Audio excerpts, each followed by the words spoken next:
Hey guys, Richard here with eBike Reviews and Adventures. So today is going to be a series of probably really quick videos so that I can just get them out there because I'm behind. I've got so much going on back here and whoo. But hey, I want to take a few moments and talk to you about the Quikr rack. Now, you know on this channel that I like to promote and I like to make a lot of videos about the things that I receive for free. I think it's only fair to those companies that trust me and my channel and you know, giving them plenty of exposure, whether it be good or bad, right? And so things that I end up purchasing on my own, I give less priority to. And the Quikr rack back there is one of those that I purchased myself. But I still want to talk about it because there's a couple of things you need to be aware of. Now, I'm not going to go through the whole rack. I'm not going to go through loading up all the bikes and showing you how things work because, because I'm just not going to. There's plenty of videos out there about that.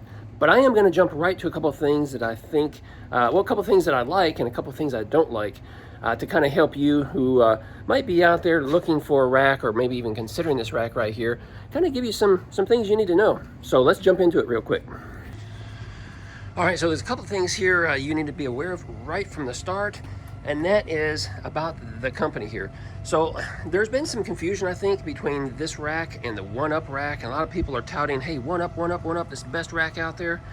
Guys, you need to understand, the engineer that designed the one-up rack started the Quikr Stuff company, and he created this new rack. So this is, you know, technically an upgraded version of the one-up rack. And, you know, I don't know what the controversy is, but there was some controversy between the engineer and the one-up company, and disagreements about who owned the patents and things on that device, and he wasn't getting credit for it or something. I don't know, something along that line. So he left the company and created a new rack with, I think they're advertising 14 new patents on this one right here. So, you know, that's why I went with this guy, with this company, because it's newer. It fits my needs, and I talked about that in another video, how well it fits my needs. So yeah, just something for you to be aware of. Now, one of the things I really like about it is it's modular, so I can take this second tray off right here, for instance, and just have one tray with the ramp. I can leave the ramp off too if I want and just put one tray on here. So I like that about it. I like that it's toolless, so everything in red is like a touch point. You know, you can, you know, to be able to manipulate or to do something with the rack. I like that, you know, everything that's blue is a lock, and you push this pin in, it's locked, and then you have to have a key to unlock it so you can lock the tray so it's on the rack so the tray can't be stolen. You can lock, I should say, the ramp. So the ramp is attached to the tray. And then each tray is attached and it has a lock. Down here, it's got an anti-rattle mechanism, and you spin that really tight so that it's locked into the hitch, but it's also got a lock on it, so people can't just take this off of your hitch. So I like that about it too.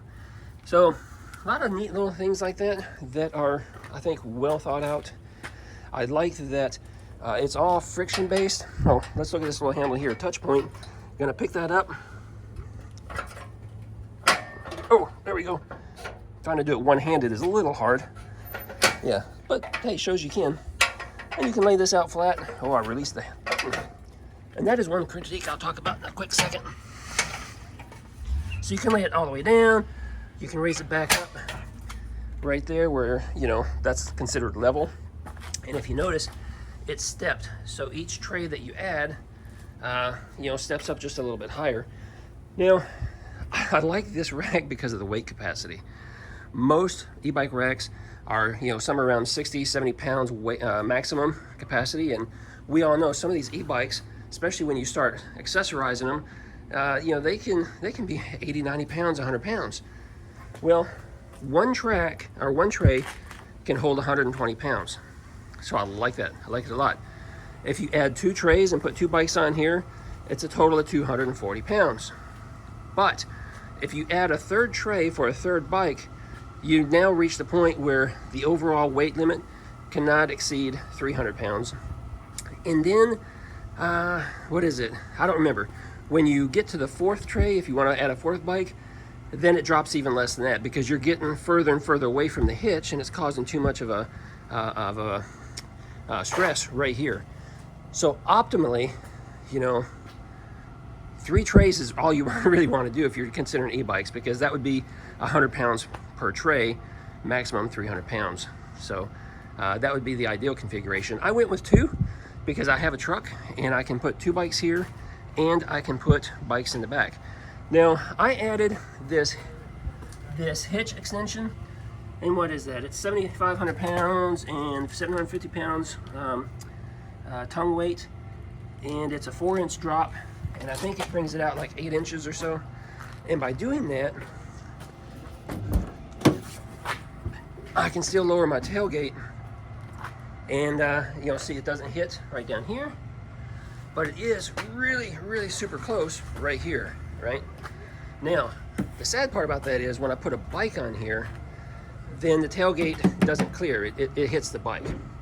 So I'm thinking about going ahead and getting, actually I already bought it, I haven't tried it yet, I'm still trying to figure out how safe it is, but I bought a different extension out here that drops at 4 inches, but it actually brings it out like an extra 3 inches or so. So this would be another 3 inches further away. That would allow me to put a bike on here, and you know, I can still lower the tailgate without it hitting. Doing that, I could conceivably get, you know, 2 bikes here, 2 bikes in the back of the truck, which would be ideal for my family. Or if ever necessary, I could get another tray and put a 3rd one here, and still have, you know, 300 pounds worth of weight capacity back here, and still put 2 in the back, or 2 bikes here and one of the trikes in the back. So gives me options. So just wanted to share that with you. Let's get back over here. So one of the things let me say this, it's easy to operate. I like that each tray comes off, so I can have only, you know, 1 tray if that's all I need. The other tray right here, okay, it's a locking mechanism, but it allows you to take this and you can swing this around and they kind of fold up, okay? They kind of pinch together and fold up and makes it much smaller, so it's easier to be able to store it on a shelf or something. Whereas most racks you get, they're just, you know, 1 solid piece, and you got this big honking rack here that you got to try to store somewhere, and storage in my garage is at a premium, right? And that's one of the reasons why I purchased this, because it's modular and it folds up. Now be aware, I didn't pay attention to this when I bought it. The ramp does not fold up. It's still just 1 long piece, but I'll probably always use that, so it's okay. It'll always be attached to my truck maybe, and or if I had to, I could just stand that up in a corner somewhere and put everything else folded up on the shelf. So something like that would work. The ramp is real easy to use. They've got this great little locking mechanism right here, and basically it's, if I can get a good angle, there we go maybe. You pull this out, this red piece out, and I can't get it. Why is it giving me trouble when I'm making a video? What'd I do? Let's try this one. Here, I can do it from the top. There, see? And this is just a nut that goes across, it holds this in. And what it is this little pin is hollow under here, and it latches onto that. It just spring-loaded is all it is, but it keeps this from being able to rotate and pivot off of these bars here. So that's the ticket. Let's go back over here and figure out why this is, I haven't had a problem with it being jammed up. These are not locking, but it is on there nice and tight. Well, that's a fail. That's never happened. There we go. Just a little sticky there. There you go. And that's back on there again. So real easy to take off. It's got hooks on one side, and you just kind of lay it over each tray right there. You can do it on either end, it doesn't matter. Let's see, what else? We'll talk about each of the trays real quick. So to open the tray, you got to raise this lever just a little bit so that it's parallel with this silver bar right here. I'm trying to do this one-handed again. See, it loosens it up and it allows you to move this. It's all friction based, so you have to keep this parallel so that it's not sticky down in here, right?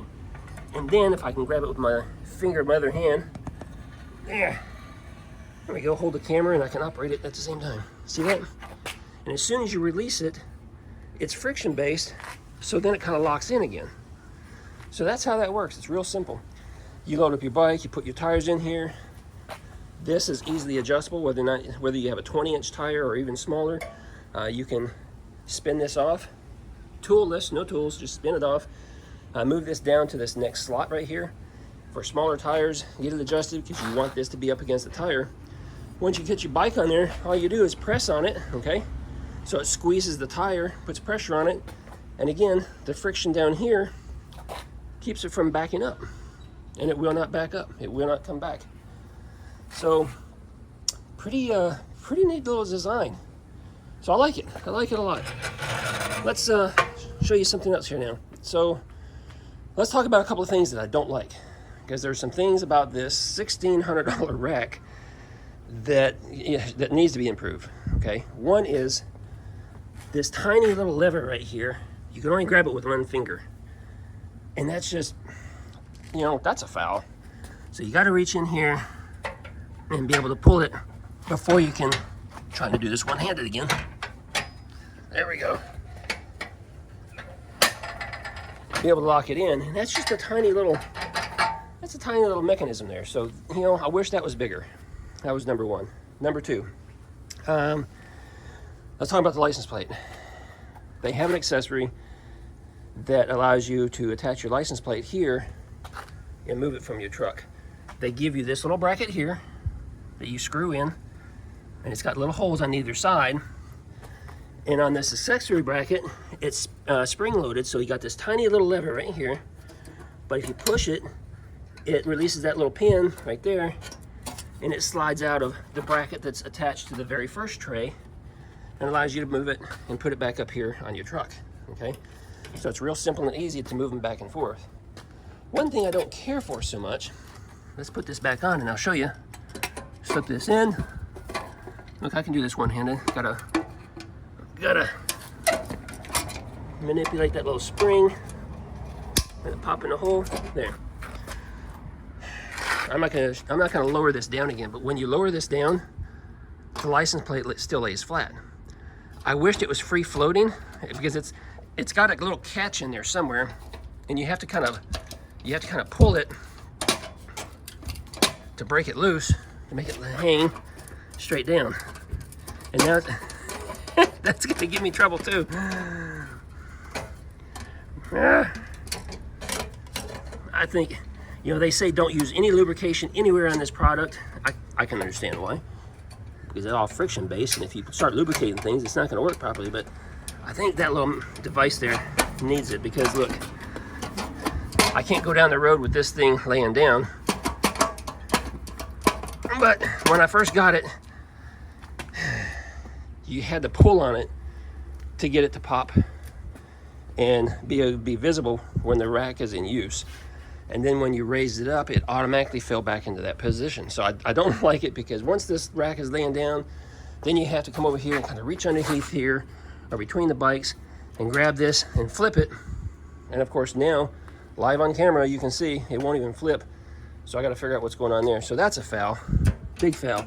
Just should have been a different design. Should have been free floating, so no matter what position the rack is in, the plate will automatically always be visible. So foul there. Another foul. Look at this damage here. So that's the ramp. When you hang the ramp on the other end, this end rubs on the concrete or asphalt or you know, whatever it is that you're on, and all the paint is chipped away after just a couple of uses. That should have been protected with something. Look, on the trays, they do have this little plastic insert that covers it all, and it's even screwed in. They should have done that for the tray, and I don't understand why they didn't, because now all the paint's rubbing off right there on the edge, and it's just going to continue to get a lot of damage. It should have had a piece of rubber or something there, so when it's scraping on the ground, when you're setting this up, or when you're taking a bike running up and down there, it's going to wiggle just a little bit, and it's going to continue to cause damage there. So don't like that very much either. Let's see, what else do I not like? I think I covered all the things that I do like. Overall, I'm very happy with the rack. You know, it's fairly lightweight, fairly easy to get on and off the truck. especially if it's you start taking apart each little piece here. So you make it modular. So I like that. I do wish all bike racks came with just a little more space between the racks. I mean, we can put 2 full-size bikes on here, no problem. But guys, I think there's going to be a problem when you get to something like this. If you have a rack, or excuse me, a big basket on the back, you know, that might give you some trouble. And yeah, I need to test that. I haven't done it yet. So I'll try to test that and leave a pinned comment in the comment section down below to let you know how that works out. Should have tried that before the video. But anyway, this video is getting long, and I just wanted to share that with you. The things I like, things I don't like. But yeah, overall, really happy with it. It's like one of the most expensive racks you can get, I think. I didn't get it for that reason. I got it for the modularity and the folding capability of it for storage. Yeah. So anyway, that's going to be it for this video. Be looking out because I've got 2 more racks on the way. Yeah, I reached out to a lot of these companies looking for a sponsorship so I could get a rack because I really needed one. No one responded, no one responded, no one responded. I purchased this 2 months ago. It showed up a couple of weeks ago. And now, excuse me, now I've got 2 more racks that are being sent to me for free. Go figure, huh? That's just how it goes. Hey, that's going to be it for this video. If you like it, give me a thumbs up. If you have questions about the Quikr rack, let me know, and I'll try to figure it out for you. Go check them out over at Quikr, what is the website? Quikr Stuff, quikrstuff.com or something. And go check it out. Really good product. Happy with it. Like to see a couple changes. Hey, yeah, so that's going to be it. So see you guys in another video real soon. Hey guys, I wanted to show you this real quick here. This is the Motor M81, which is a cargo style bike, which is very long. It barely fits on the rack, but it does in fact fit. But I wanted to show you this because I have saddlebags on here and I have a basket on here. And when you do that, there's just no room to add another bike. That's why I wish these things were adjustable, or I wish they were just a little bit wider, because I like riding with saddlebags. Can't take saddlebags off this very easily without taking this off. This is zip tied on, so you know it's not something I'm going to be taking on and off every time. And I do like riding with large baskets like this because I like doing errands and shopping and stuff. So if you're thinking about something like this, just be aware that, you know, saddlebags and a rack is, or a basket I should say, really affects your ability to be able to put on a second bike. Yeah, it's unfortunate. Kind of is what it is. And if you notice here, we'll take a look at the front even you know, baskets on the front. So if you have a small basket on the front, it may or may not work for you. You know, I can probably squeeze, you know, spin the other bike around obviously and squeeze it in right here. So the back tire, back fender and stuff will be right here. So it might work with this particular basket because it's right there on the edge. You know, certainly not with all that stuff back here. All right, guys, I was just out here working on this license plate, and yeah, so I did spray just a little bit of silicone lubricant on the hinge just to try to make it a little bit better. But here's what I learned: it doesn't rotate unless you pull on it, and it moves about, you know, a millimeter, and then it'll rotate back and forth. And it's just, if you can see in there, there's just that much play in it. And I don't know if it was designed to do that, so you have to pull it in order to rotate it. Yeah, I wish this was a little more free floating, so it would just, you know, it would just fold like that when needed. Or, you know, I guess they did it because going down the road, they don't want this to be flopping in the wind and being up like this, or maybe, I suppose that was it. But if that's the case, put it closer to the end, so it's a little easier to reach versus way inside here like this. But yeah, so I guess I learned something. That's how it is. You just got to pull on it in order to manipulate it. Kind of a bummer, but at least I know how it operates, and now you do too.